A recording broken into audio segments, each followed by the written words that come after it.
थे कि लड़की जब घर से विदा होके जाती है, अपना घर छोड़ के, अपनों को छोड़ के नए लोगों के बीच, वाकई मुश्किल काम होता है। हम उसका सम्मान करते हैं, पर जरा सोचिए, जो लड़के घर से दूर नौकरी करने जाते हैं, क्या उनको भी अपना घर, अपना दोस्त, अपना परिवार छोड़ के नहीं जाना पड़ता? उनके ऊपर भी कुछ तो बीतती होगी।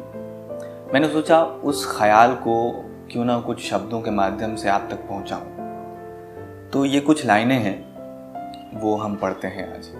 जो तकिए के बिना कभी सोने से भी कतराते थे, आकर देखिए वो अब कहीं भी सो जाते हैं। खाने में 100 नखरे करने वाले अब कुछ भी खा लेते हैं।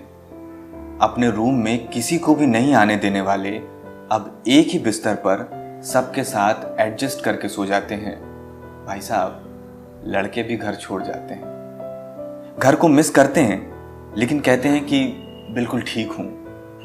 100 ख्वाहिशें रखने वाले अब कहते हैं कि नहीं, कुछ नहीं चाहिए। पैसे कमाने की जरूरत में वो घर से अजनबी हो जाते हैं, लड़के भी घर छोड़ जाते हैं। बना बनाया खाने वाले अब वो खाना खुद बनाते हैं।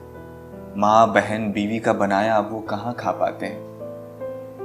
कभी थके हारे होते हैं तो भी वैसे ही सो जाते हैं, क्योंकि बेटे भी घर छोड़ जाते हैं। मोहल्ले की गलियां, जाने पहचाने रास्ते, जहां दौड़ा करते थे अपनों के वास्ते, माँ बाप का प्यार, यार, दोस्त सब पीछे छूट जाते हैं। तन्हाई में करके याद लड़के भी आंसू बहाते हैं, क्योंकि बेटे भी घर छोड़ जाते हैं।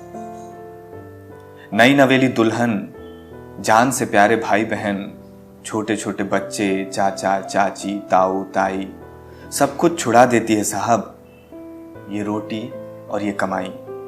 मत पूछो इनका दर्द वो कैसे छुपाते हैं, क्योंकि बेटे भी घर छोड़ जाते हैं। आज की ये कविता उन सारे बेटों के लिए, उन सारे लोगों के लिए जो नौकरी करने घर से बाहर निकले हैं, जिनके कंधे पर 100 जिम्मेदारियां हैं, जिनको बहुत कुछ झेलना भी पड़ता है। लेकिन चूंकि हमारे समाज में एक डायलॉग प्रचलित है कि मर्द को दर्द नहीं होता, लेकिन ये फिल्मों में ठीक लगता है। मर्द को भी दर्द होता है, उसके भी आंसू आते हैं और बेटे भी घर छोड़ जाते हैं।